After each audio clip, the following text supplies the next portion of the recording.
Welcome back, everybody, to Neutrality Studies. My name is Pascal Lotta, and I am joined again today by my countryman, Colonel Jacques Baud. Jacques, welcome back. Hello, thank you very much for inviting me again in your show. Hello to everybody. Well, I'm very grateful that you are speaking to us again because you're, of course, one of the few citizens, European citizens in Europe, who is sanctioned by the European Union. For everybody who doesn't know, Jacques Baud was put on the Russia sanctions list last December, I think December 15th, if I remember correctly. And then you spend a very, very unpleasant Christmas under sanctions, and you don't have access to your bank accounts. You don't have access to any kind of possibilities to do contracts or even to leave the country. You are located in Belgium. It is today, Monday, April the 20th, as we speak. 4 months, more than 4 months under sanctions. I mean, what happened in the meantime to you? Well, in the meantime, we applied to have to be removed from a sanction list. We did that early March. We haven't received any answer yet. So we applied to the European Court of Justice, reminding people that the decision to put me on the sanction list was not a judicial decision, but a political one, meaning that we don't have a regular appeal process as we have in a normal judicial procedure. We are attacking a political decision through judicial institutions. So this is something quite special, because the decision to put me under sanction was extrajudicial, meaning that I didn't breach any law, I didn't breach any regulation wherever they are. I just exerted my right to express myself, and I haven't been the sanction haven't been decided by any judge or any court, basically. So now we have to attack a political decision through a judicial process, and that's what we are doing. So I don't know exactly where the things stand, because the document is now being examined by by the European Court of Justice. In the meantime, I received, on the request from my attorneys, I received a so-called humanitarian exemption that allows me to access in a limited way to my bank account in Europe. So because I live in Belgium, so I can buy food and basic, in fact, basic needs. That's the purpose of this limited access to my bank account.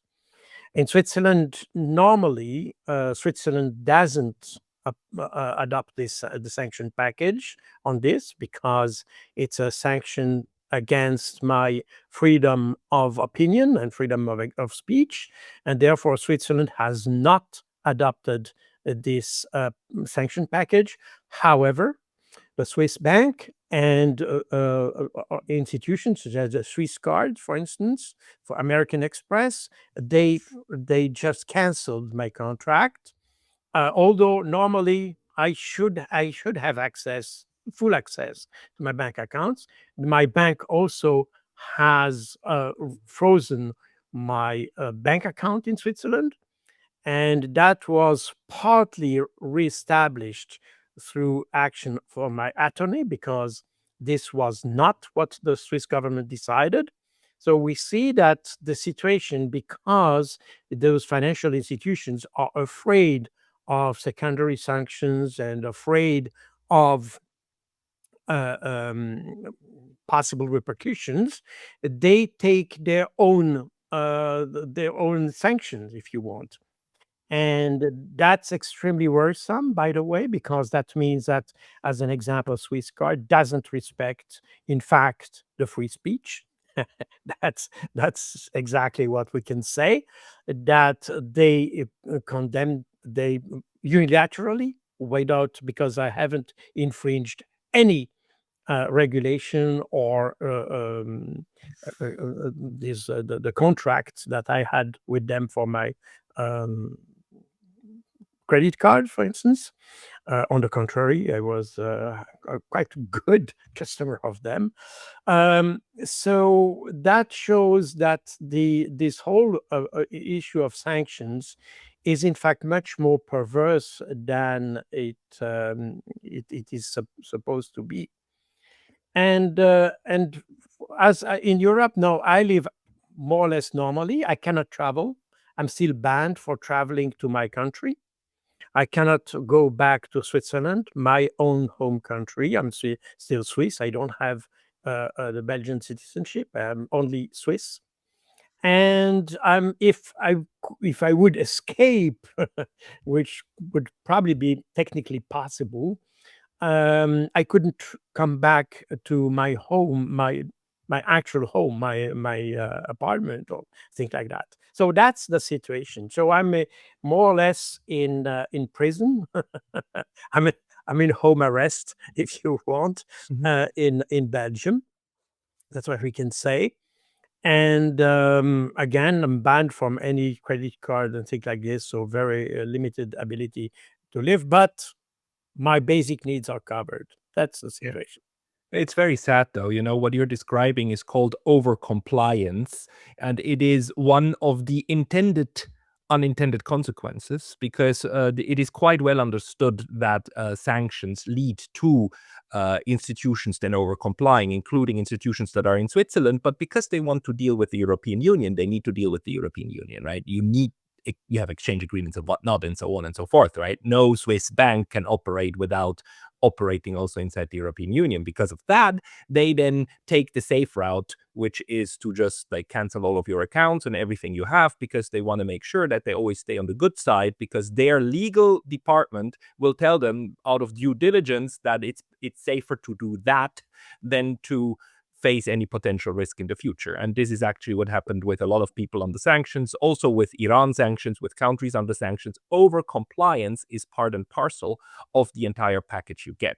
And it's Well, you're right, although it's an over compliance in the sense that for my case, I'm not talking about Iran sanctions, but what as regard my case, when Switzerland has protested against the EU on the 9th of January, Switzerland has issued a protest, a démarche, basically, to the European Union, um, protesting my sanctions because of the lack of due process. Point one, and point two, because it was a breaching of my freedom of speech. And in that sense, the Swiss bank and the Swiss cards for American Express, they are in fact even breaching the Swiss decision.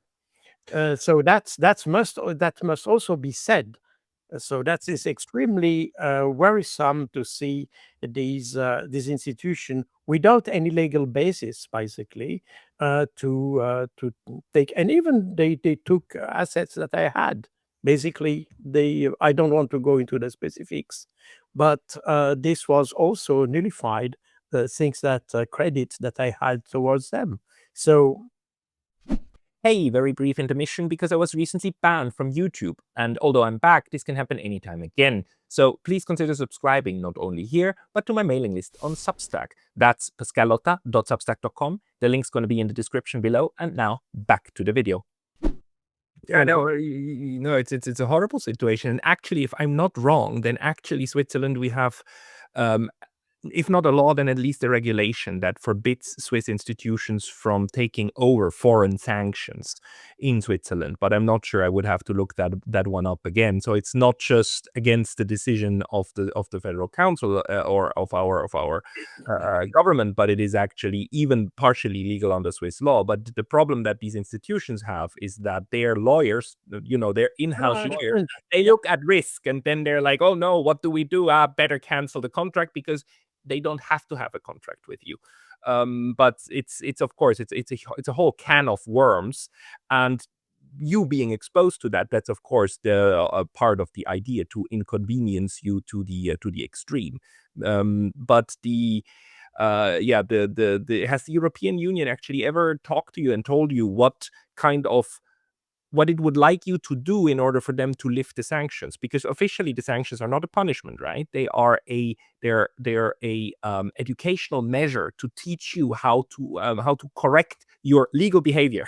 There's legal behavior you're doing, and they don't want to see that, so they teach you how to not do the one that they don't like. Did they ever actually communicate with you what you would have to do in order to be removed? No, I haven't received any official communication whatsoever, neither from Switzerland, nor from the European Union, nor from the Belgian government. I never received anything written, any message, any phone call. I mean, from Switzerland, yes, I had a couple of phone calls, but from the rest, European Union, Belgian government, absolutely nothing. There is only this approval for the basic needs, this exemption that I explained before, but that was a result of the request of my attorneys, and they talked to my attorneys, but for me, they never addressed me in any way. So, It's a very dystopian situation, because what's happening to you can, of course, potentially happen to anyone living inside or outside the European Union. Anyone, nobody is safe, because the European Council, which is the one that adopted the sanctions, is under the legal right to put that on anyone that they choose for at their pleasure, which is really, I mean, this should not be possible in a democratic society, but unfortunately it is. well, this is it, and this is just today we are talking about Russia or things like that, but tomorrow it could be about Palestine, or it could be about anything. That's what people should understand, because a lot of people say, "Well, he's pro-Russian," which, by the way, I never said that I was pro-Russian. That's a very important point, and I never expressed in any way that I was pro-Russian or pro-Ukrainian. By the way, I don't. I claim a neutral posture regarding the conflict, and in my Swiss tradition, if you want. But beyond this, today people say, well, okay, being pro-Russian is not very popular, but tomorrow it could be about anything else. That's what people don't realize. And as you rightly said, it can be that in the future, anyone can be sanctioned internally. It's not considered as a punishment. Therefore, they can bypass any legal framework because it's a political decision. And that's why it's called extrajudicial. Extrajudicial mean that it's outside of the judicial system that we have. So all the laws we have, human rights and all that, are bypassed by a political decision.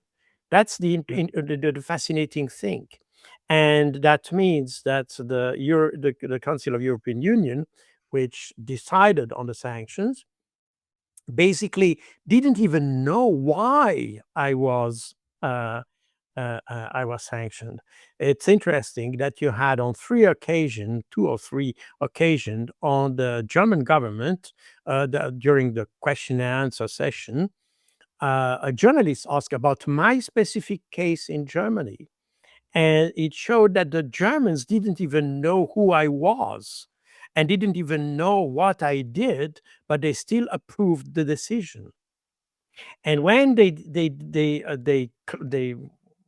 said that they approved it, I mean, they were just convinced it was right. That's the expression. But they said now it will scare others. That's Yep. what it was said by the representative of the foreign ministry of Germany. So Yeah. the idea, it's about making people afraid of having a dissenting opinion. So it's management by terror, nothing else.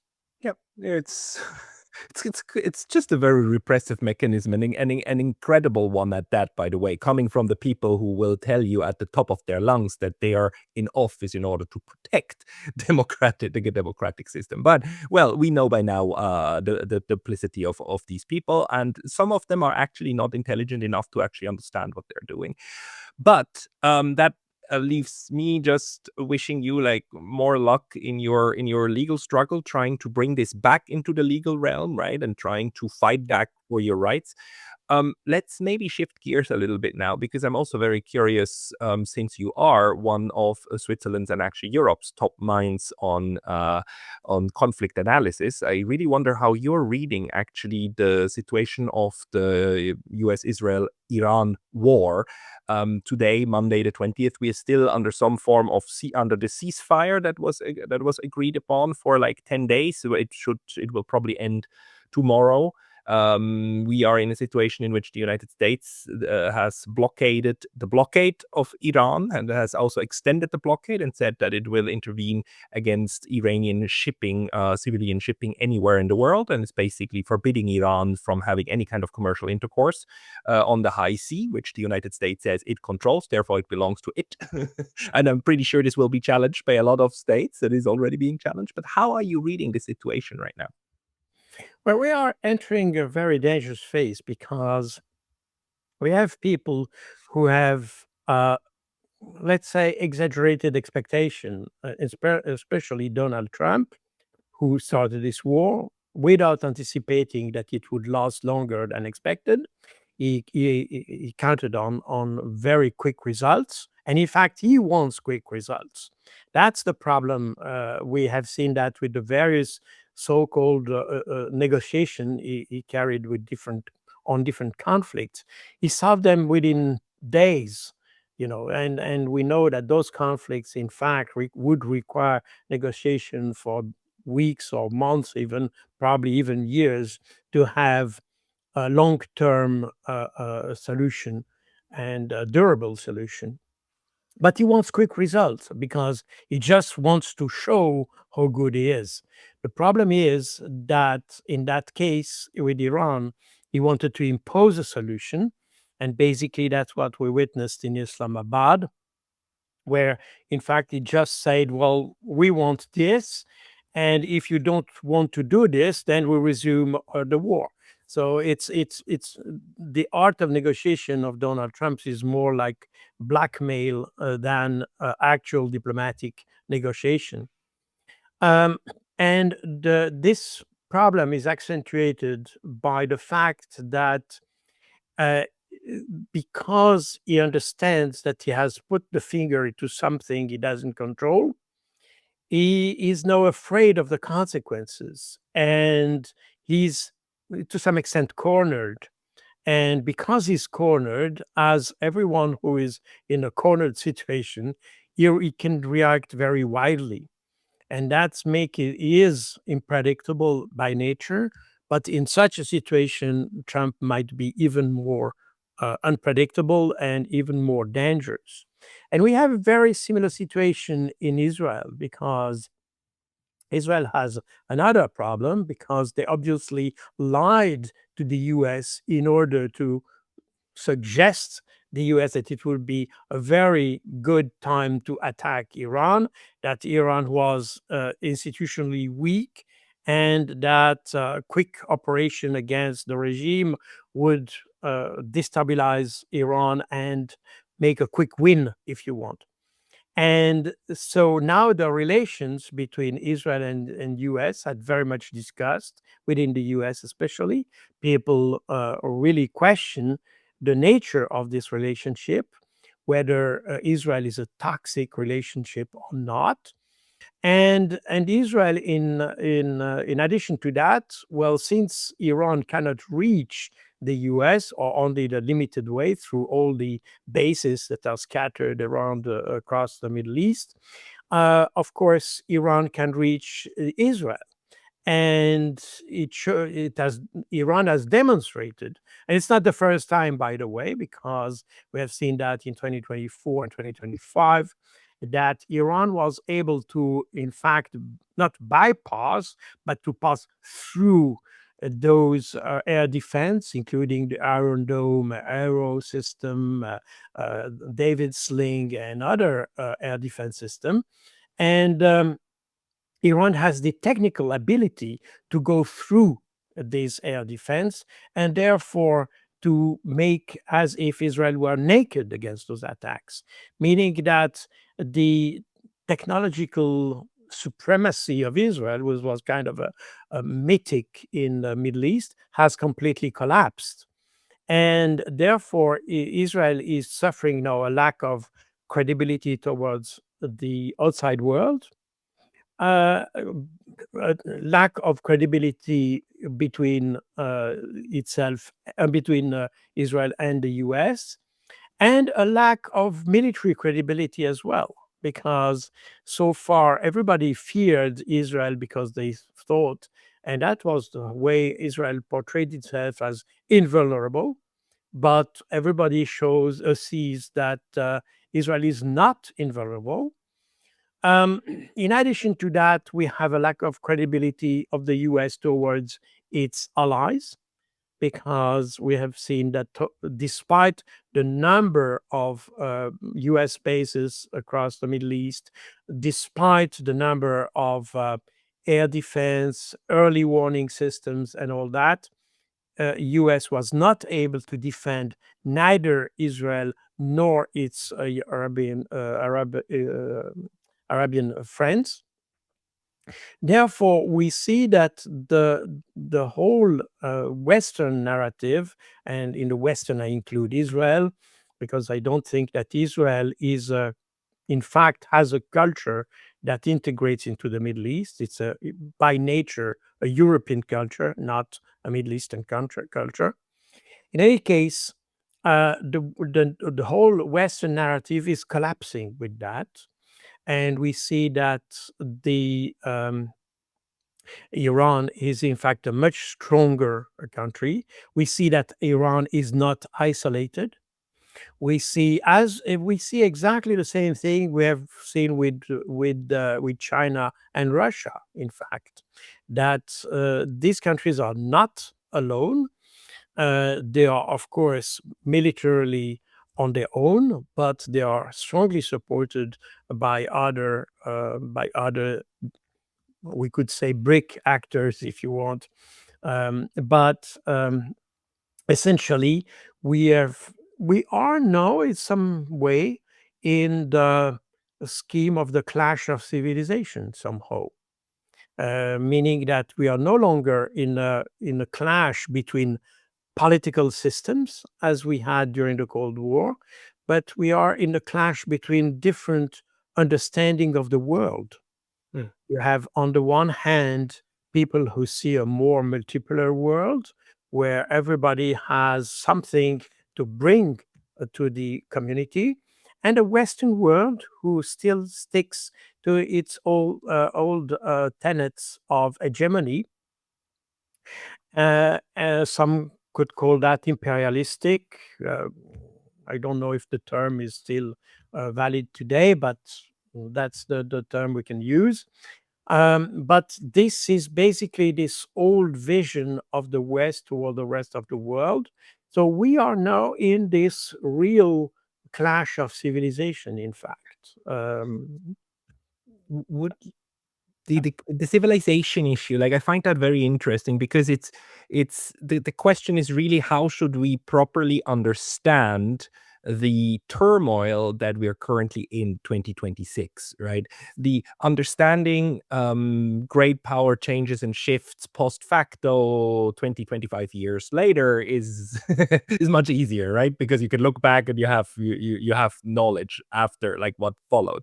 But while in the turmoil, it's very, very difficult. We have people who claim that this is already part of, a third world war system where everything breaks down and the rules are very anarchic. We have people who are calling it a second Cold War.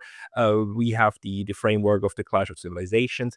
I wonder if civilization is the right way of framing it, or if we should call it a clash of cultures, because we also see how the fighting, the way that the wars are fought are different, according, like, the Russians fight differently from the Europeans, or the Americo-Europeans, the, let's call them, the political West, as Richard Sakwa usually does, this group that just belongs together and is an extension of one another.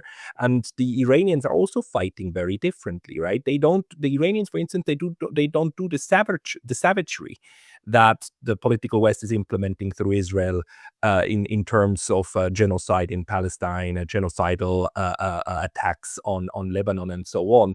Why is it that you think that the term civilization captures this moment best? Well, I'm a cold warrior.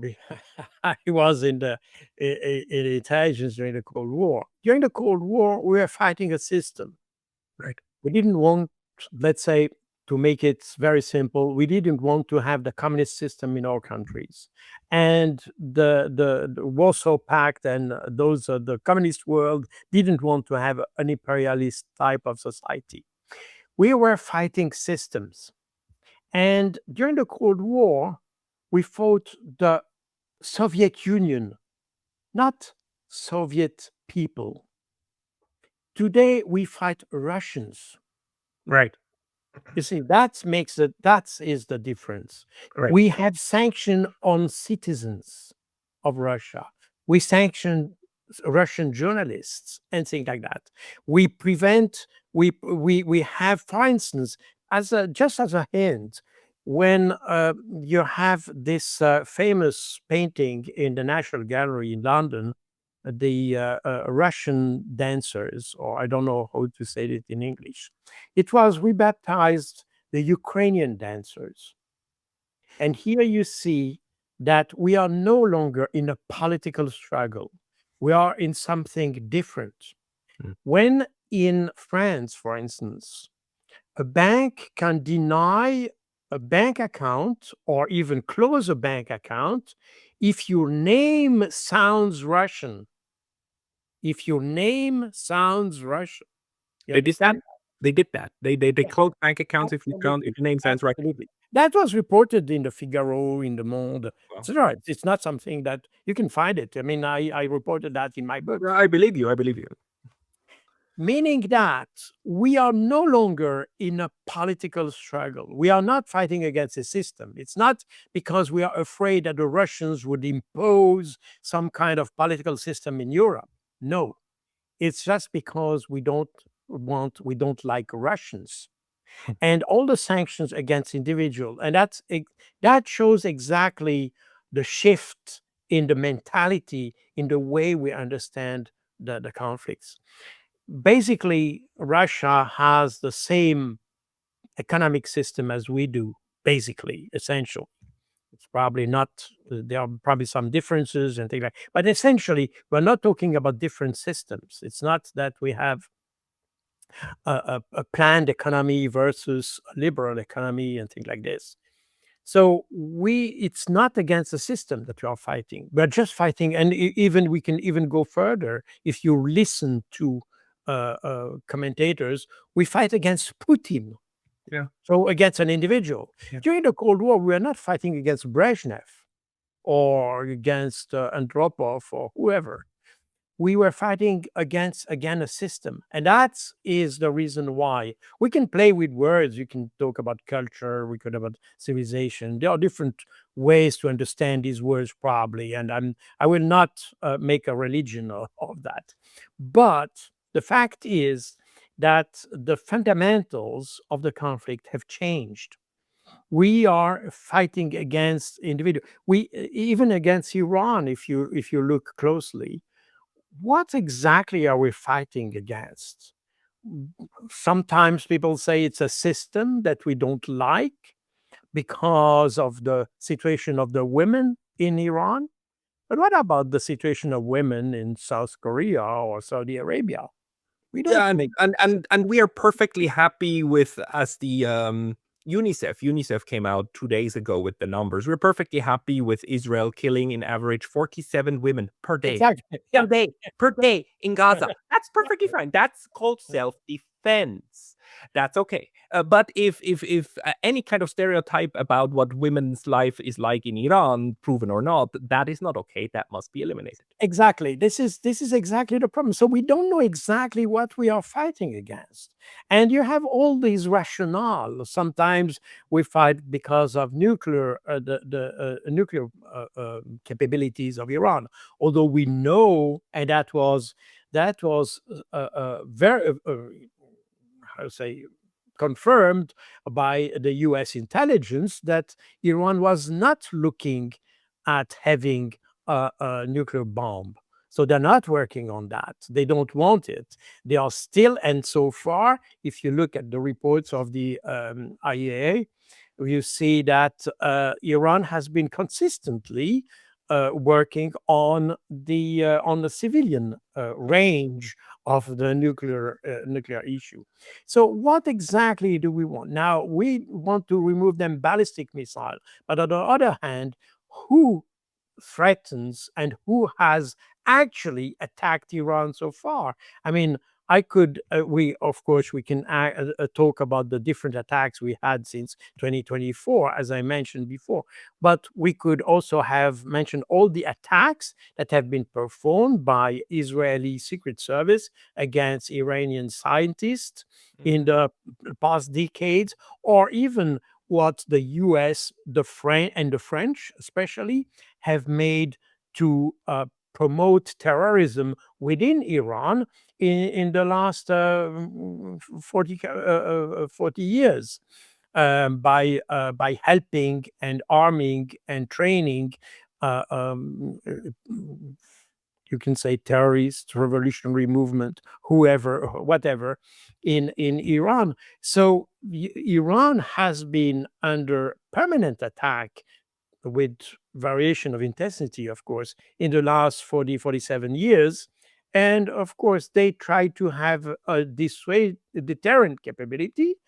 They renounced on the nuclear weapons as a deterrent, but they use instead conventional ballistic missiles when they developed that technology. And of course, the Strait of Hormuz, which they have always said, well, if you attack us, we block the Strait of Hormuz. That's their own variation of the nuclear Yeah. bomb, if you want. Yeah, So, it's something that radiates beyond the immediate confinements of the country. But let me ask you two questions, because they're on my mind now. One is about this issue of, what motivates us, as in the political West.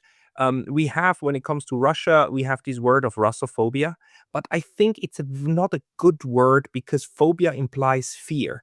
And I don't see the fear, I see hate. I see hate for everything Russian, despise for anything Russian, and yeah, the drive to eradicate it. And the same with Iran, like eradicate Iran, right? And anything that I mean, of course, it's like attributed to the system, to the political regime, as they usually call it. They never call it government; they always call it a regime. But hate for that, and the urge to eliminate it.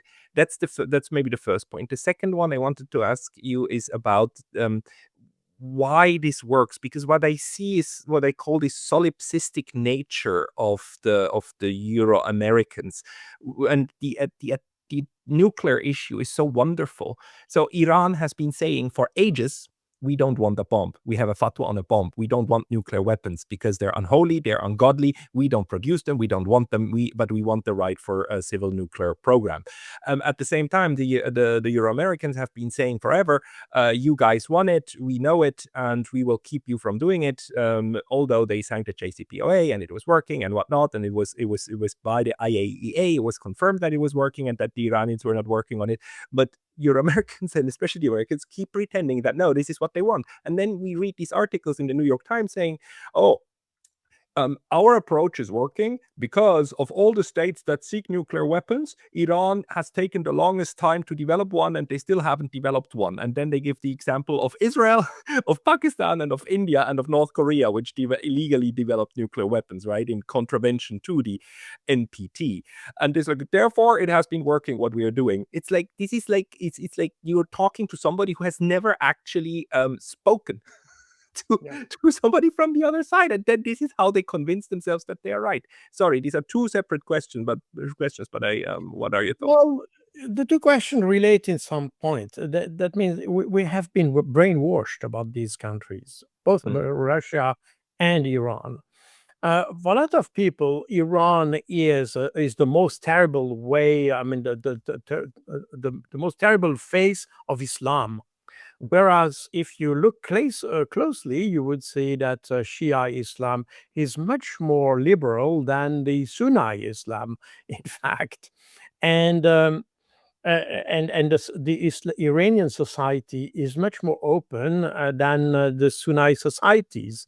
I mean, where Islam is applied very rigorously, such as on the Arabic Peninsula. But so there is no real objective view on what Iran is. We have been brainwashed because the Americans had, during the whole Cold War, I mean, most of the Cold War, they had Iran as an enemy. Then we adopted the American enemies. We have done exactly the same with Russia. Obviously, Russia is a competitor of the US, and the US sees that as yes, a competitor or adversary, a rival. But it's not a rival of Europe, basically. On the contrary, it's complementary to Europe, and therefore we could have developed harmonious discussion, the relationships. The problem is that in Europe, and I experienced that personally when I was in NATO and discussing with other officers, other colonels of the so-called old Europe. I mean, France, Italy, Spain, what Donald Rumsfeld called the old Europe. All of them had the same impression that NATO was giving more space for the new Europe. I mean, the Baltic state, Poland, and so on. Those who joined the NATO in the latest, and who in fact were more tied to the US. And remember, Donald Rumsfeld made this difference between old and new Europe, as it was the discussion for the Iraqi war, the war in Iraq. And those who supported the US invasion in Iraq were precisely the new Europe. I mean, the first contingents were Ukraine, Poland, Baltic state, the Lithuania in particular. They all joined this attack to Iran enthusiastically, while the others were more reluctant, especially Germany and France. The others tried to do something, but also very reluctantly. In any case, we see that the influence of the new Europe in the European in international institutions such as NATO and the EU has increased because they were pro-US. And therefore, US encouraged this because that was their Trojan horse into those I mean, especially the EU. NATO is basically a US organization, so there is no need to have another Trojan horse there. But it supports also because all the decisions are taken by consensus, and therefore the more people you have with you, the better. So we have here like an increasing influence from those countries who are the most adverse to Russia. And they are so adverse that they're even ready to harm their own economies in order to fulfill their hate, so to say.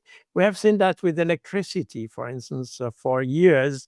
Baltic state, as an example, as former parties of the or parts as the Soviet Union had a very cheap electricity. They were linked to the Russian electricity network, and last year they just changed, and they connected to European electricity network that cost a lot of hundred of millions of euros, by the way, and now they pay the electricity twice or three times the price they paid for the Russians.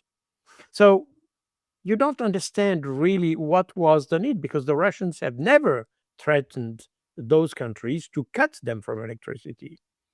This exactly the same thing we have with the gas, liquefied gas. So we we are here in something, in a kind of hate that goes beyond rational. It goes beyond the economical rationality. And today, with this conflict and the problem in Hormuz and all that, we see that all that come to a very harsh reality. And even now, you have in the EU people thinking about resuming some contacts with Russia in order to buy energy, because energy has become extremely expensive in Europe and affect, of course, the competitiveness of the European industries on the world market. So we see that we are beyond rational here, and in both conflicts. So we have this, well, whether or not Russophobia is the right word, we can, but I think we understand what we mean through that. And obviously, what we are talking about is something which is beyond rational, and the same applies to Iran. The the problem we have today in Europe is that we don't like Trump, and therefore we I don't know if we hate more Iran or Trump. And that's the reason why we put in question the attack. But imagine Obama would have launched this attack. You would have total support of the Europeans for any attack. So we are here, and that shows how decision making in Europe has become totally irrational. We just, it's short term oriented. We don't see the long-term implications of our decisions. We see that the decisions are not even based on intelligence. And as I explained before, for what it comes to nuclear, and we have repeatedly, if you listen to the French foreign minister, for instance, he comes again and again with this issue of the nuclear issue about Iran, although the US intelligence has said they have no bomb. Yeah, but they don't want a bomb. It's like it is just Exactly. never. So If that is we dead by this. It's like Exactly. We know well, that. So that would be, and if we had a rational decision making process involving intelligence assessment and all that, we'd say, okay, so nuclear is not a problem. We may have other problems, but those other problems, let's assume we have a problem with the system, with the regime, with the way because women should have a veil. Well, then, first of all, we should probably address the same issue with Saudi Arabia or elsewhere. But assuming it's a problem, is it a problem that can be solved through war? Probably not. I mean, that can probably be solved with other issues. And I'm convinced, by the way, that if you would have a more open policy, foreign policy towards Iran, if we would, because Iran has made many signs, especially in the last, and in particular after the JCPOA, by the way, where the Europeans had the opportunity to lift the sanctions because Iran was complying with the JCPOA, but the Europeans didn't even try this. Had we tried this, had we lifted sanctions, had we improved our relationship with Iran, this would have helped the whole system.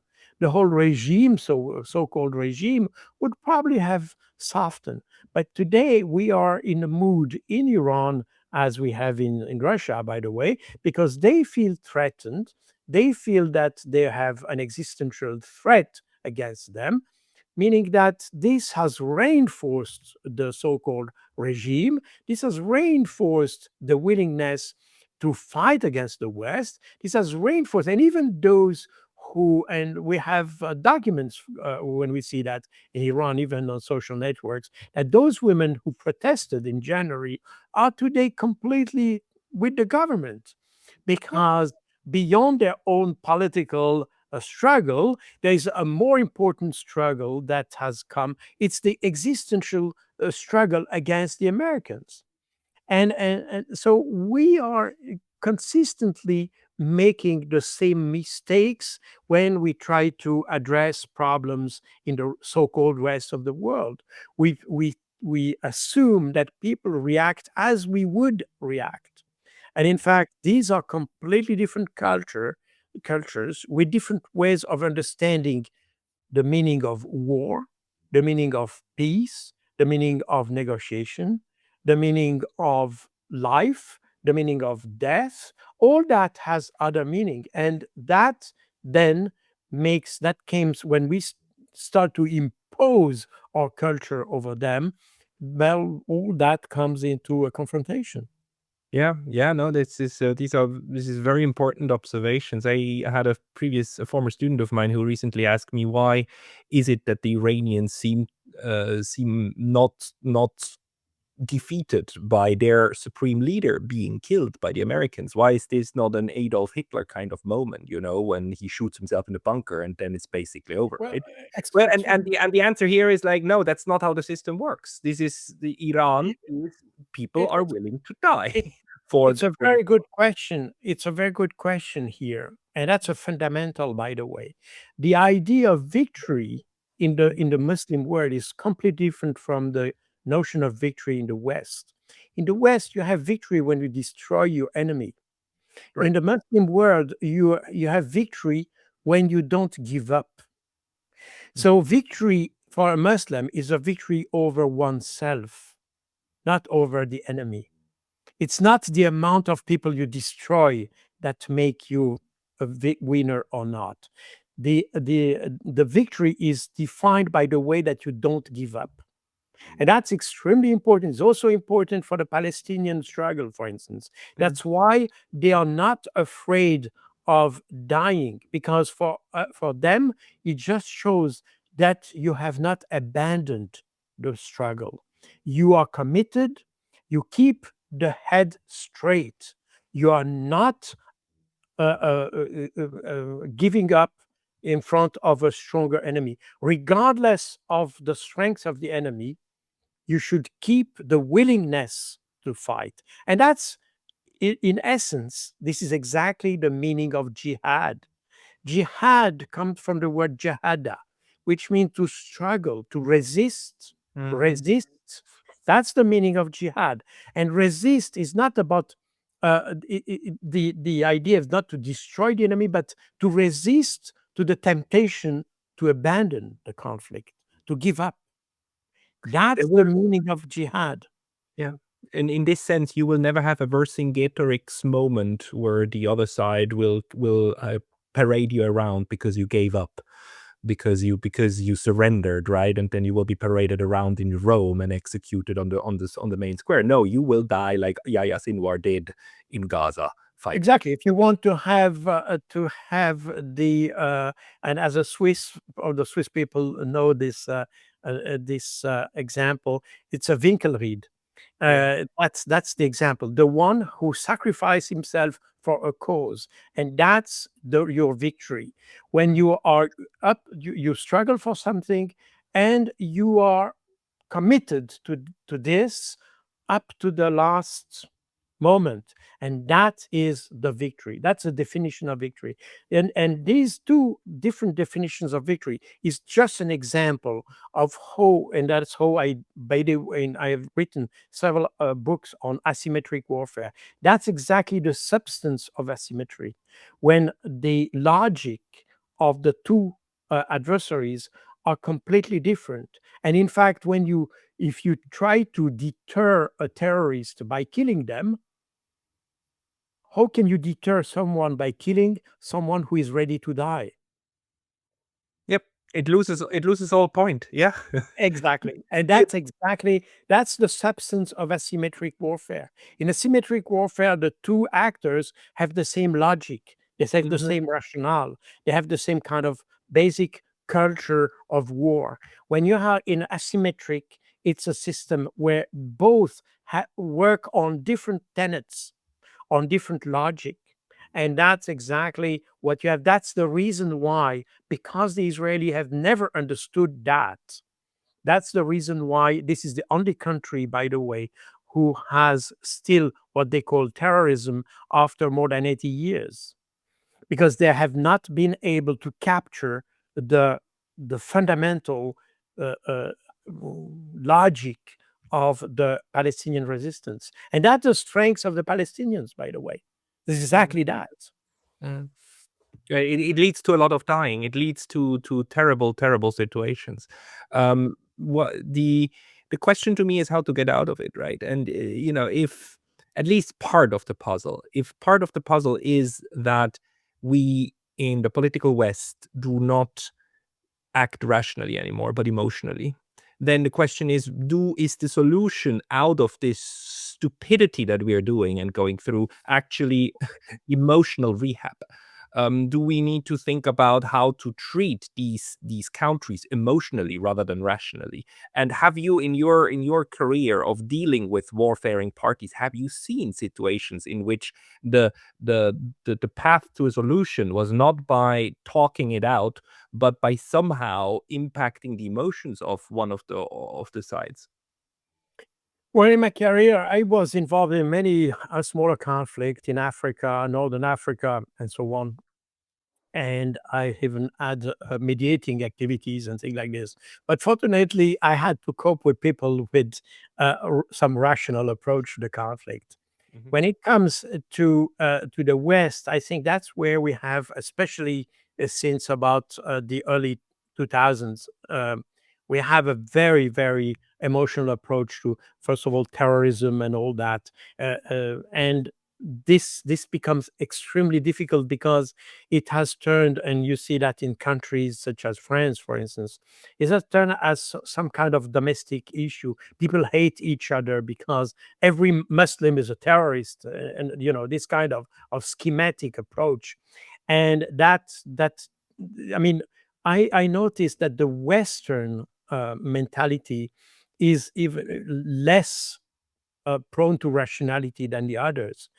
You may We may talk about how rationality is approached in the rest of the world, in particular in the Muslim world, but they have a rationality. This is a rationality, while we have abandoned rationality. We don't know why we fight them. We have made, I mean, all the wars we have made in and created in the whole Middle East since a quarter of a century now have completely destabilized the region, and further, because we have made life impossible in the Middle East, so people come to Europe, and now people in Europe are struggling against immigration. So we created the condition of that. So we Yeah. are in a kind of a vicious circle that we created ourselves, and there is nobody, and I see really nobody in the West, especially in the uh, uh, leadership positions, probably in some parties, in some countries, you have people who realize this kind of a vicious circle in which we are. But in the leadership that we have currently in Europe and in European countries, people don't seem to understand that. They tend to escalate the conflict, because if they don't find a solution, and that's we are back to the situation that we have in Iran, they don't find a solution to the situation they have created, and therefore, instead of backing off and say, well, okay, we made a mistake, we have to go back a little bit, take some distance and start to talk. No, it's not the approach. They think that by escalating the conflict they will prevail, and that's where I see the thing as extremely dangerous, because we have done exactly that. I mean, what we have witnessed in Palestine from October 2023 onwards is exactly that. In fact, we react exactly in the same way that the Israelis have done. It's the same, not exactly the same level of intensity. I mean, we can argue whether it's more or less, but in terms of human lives, it's certainly less than what happened in Palestine. But in any case, this is the same rationale. Instead of trying to find a solution for a situation that was predictable, we tend to overreact. We tend to put more force and brute force. We became more violent. We bring more distraction because we think that's by escalating the conflict we will prevail. And that's very European to some extent, or Western, because the U.S. has also the same mentality. It's we Our victory is always defined by the balance of force. And that's exactly where we have a problem here. We are unable to anticipate issues, to predict issues. We just act emotionally, irrationally, and then we cry because the situation goes out of hand and we need to escalate. And that's exactly what we have. It's exactly what we had in Palestine. It's exactly what we have in Lebanon and all that. All these situations were created by us, all of them, But it's a dead without end. any exception. It's a dead end. This approach only works if you actually, at the end of the day, do have the upper hand in conventional warfare. And we are not in that world anymore. This is a dead end. I mean, the entire civilizational approach of the political West is right now inside a dead end. So the question is, we are not even in front of the wall. We hit the wall already. And that's kind of new, isn't it? Well, absolutely. As I said, the problem lies with the leadership. And that's why, in fact, I don't see any. I mean, we may have find temporary solutions, and that's also the issue with Iran and Russia. They know that temporary solution is only temporary. That means it will resume at some point, and for that reason, unless we change the leadership, and because we will not change our mind, we need to change the leadership. I don't see any other solution. The funny thing is, and I do not want anyone to construe what I'm about to say into something that I'm not going to say. The funny thing is that if the leadership is actually the problem, and if the significant others, Russia, Iran, and Beijing, actually arrive at the same conclusion, then the funny thing is the West already charted out a way of changing leadership, didn't they? Well, that And could be. nobody shall construe anything meaning meaning into this. It's just, again, like we are creating precedences, Yeah. very, very, very dangerous precedences. And I do believe people in Washington and Brussels must start thinking about how those things should not become international norms because well, it has been started. Well, you see, the problem is that are we able to do that? I mean, if you look at the leadership we have in the rest of the world, take Iran, take China, take Russia, we see that the leaders are much older, have much more experience. That's We when we talk about foreign policy, for instance, when you talk about the diplomats of all these countries, we see people with extensive experience, have a lot of life experience as well. They are able to take distance with the problems instead of being directly involved in the problem. They have the ability to have a macro management, not micro management. I mean, they can uh, manage things from some heights, and not as a tactical management. They think strategically and not tactically, while our leaders, they tend to be tactical leaders. They tend to they don't have much experience. They react very quickly on things. uh, they um, they make a lot of allegations, and their decisions are based on those allegations, by the way, and we see that constantly. They don't have any. They have a very poor culture. We also see that our leaders have a lack of understanding of history, lack of understanding of foreign cultures. They haven't lived abroad. They haven't lot of experience living with other civilization. While if you look at the elites of these other countries, Russia, uh, um, China, Iran, those people have spent a lot of times abroad. They have an extensive culture. They know history. They understand other cultures much more than we know them. And that's their advantage. They know us better than we know them. Yeah. And this is, there is absolutely no question about this. This was said by Sun Tzu 2,500 years ago. I said, well, if you don't understand your enemy, don't you have no chance to win. And that's exactly that. We don't understand them. We assume we understand them, and that's a problem. Barbarians at the gate, at the Western Yeah, gates, my yeah, yeah. friend. So guard yourself from the barbarians from the West.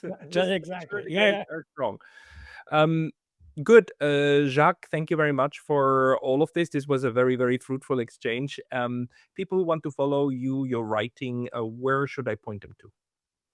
Well, since my book may be forbidden in some countries, although there is no decision in the EU on that, but some made overreacted and over complied with that. Anyway, Amazon is certainly the best source for all the people around the world to have my books.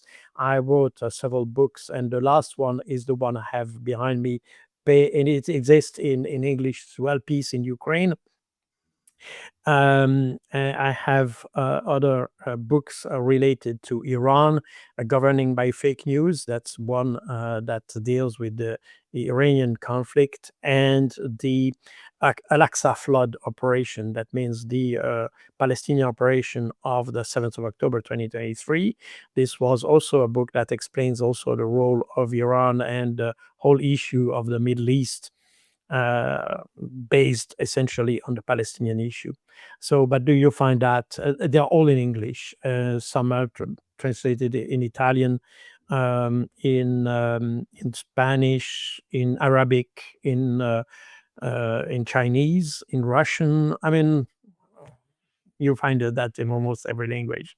So, So yeah, everybody like go and find Colonel Jacques Baud's books on Amazon. Google his name, put him on into Amazon. Look at what he has to offer. He's a wealth of knowledge. It's really fantastic, and we will certainly have you back on soon again. Jacques Baud, thank you for your time today. many thanks for the invitation. Thank you very much.